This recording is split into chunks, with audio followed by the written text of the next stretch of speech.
Hello guys! Good morning po! Welcome back pa ulit sa Lutong Pinoy sa Amerika. And for today's video po, tayo po ay maggagawa ng macaroni fruit salad. Dahil malapit na po ang Pasko, i-share ko po sa inyo ang aking recipe ng macaroni fruit salad. Ito po yung mga kakailanganin natin sangkap para po sa ating recipe for today. Paki-screenshot na lang po.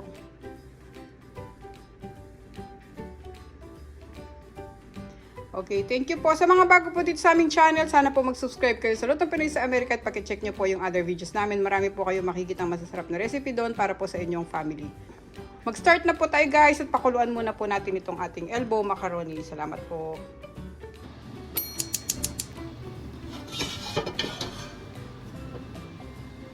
Okay po tayo ng konting mantika sa tubig. Tapos mag-drizzle po tayo ng asin. Yan, para magkaroon po ng konting lasa yung ating water. Hintayin natin kumulo yung tubig guys.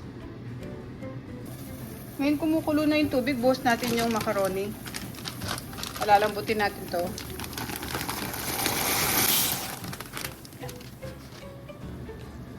Haluin ko lang.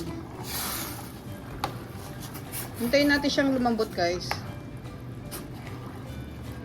Lagay ko yung takip.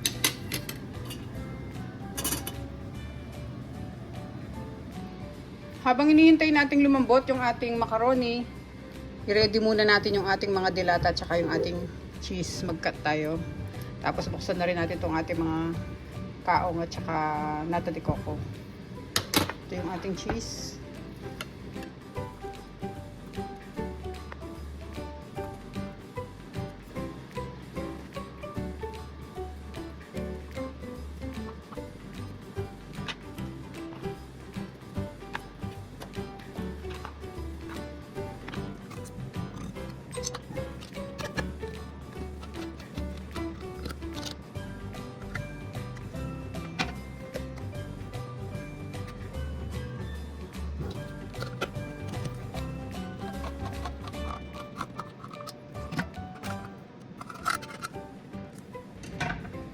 Okay guys, tanggalan natin ng tubig yung ating mga nata de coco, tsaka kaong, tsaka yung ating fruit cocktail.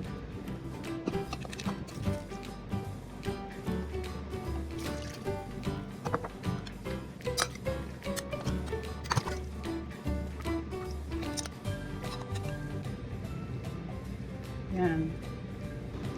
Guys, check na natin yung ating macaroni. Malambot na yan. Yan, nag-expand na rin sila. Oh. So, i-off na natin yung stove at ilipat natin dito sa bowl.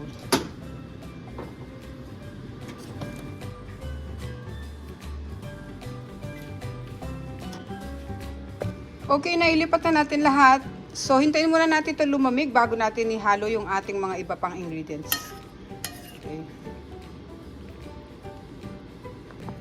Kumuha pa ako ng isang bowl.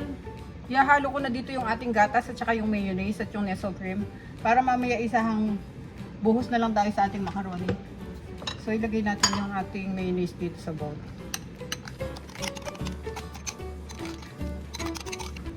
Tapos, lagay natin yung condensed milk.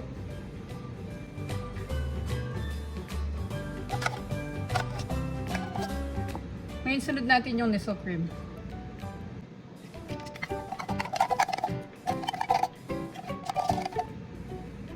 Okay, ngayon haluin natin to.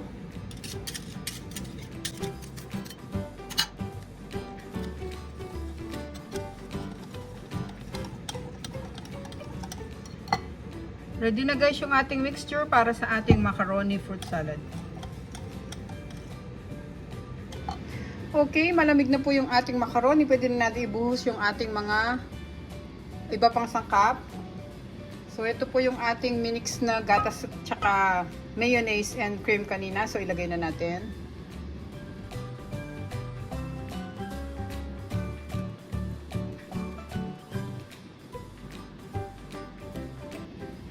Tapos isunod natin yung ating kaong, nata de coco, fruit cocktail,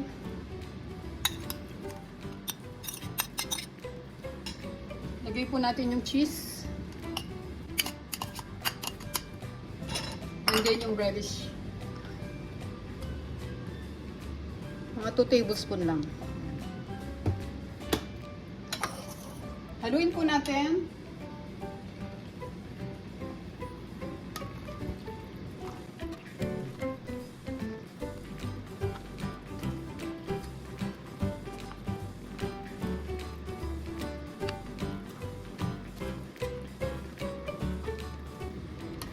Optional lang guys, maglalagay ako ng raisins para pandagdag flavor.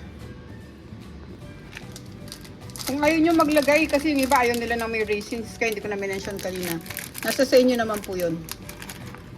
Lagay lang tayo ng konti. Pwede na yan. Mix ulit natin. As I've said guys, kung ayaw nyo ng raisins, huwag nyo isama. Optional lang naman yun.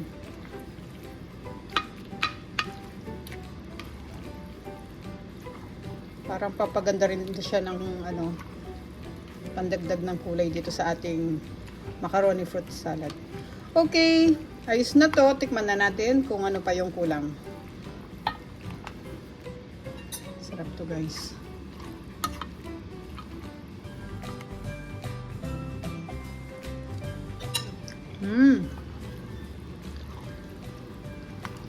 Paskong Pasko na yung lasa niya. So, ilipat po natin siya sa ating serving plate at ready na tong ating macaroni fruit salad. Pero kung gusto nyo, i-chill nyo muna siya sa ref. Ito po ang ating macaroni fruit salad. Maraming salamat po ulit guys. Sana mag-ingat po tayong lahat. God bless po. Salamat po ulit sa mga sumusuporta sa aming channel Lutong Pinoy sa Amerika. At magkita-kita po ulit tayo sa iba pa naming video. At salamat po sa Diyos sa panibagong araw. Ingat po tayong lahat guys. God bless po.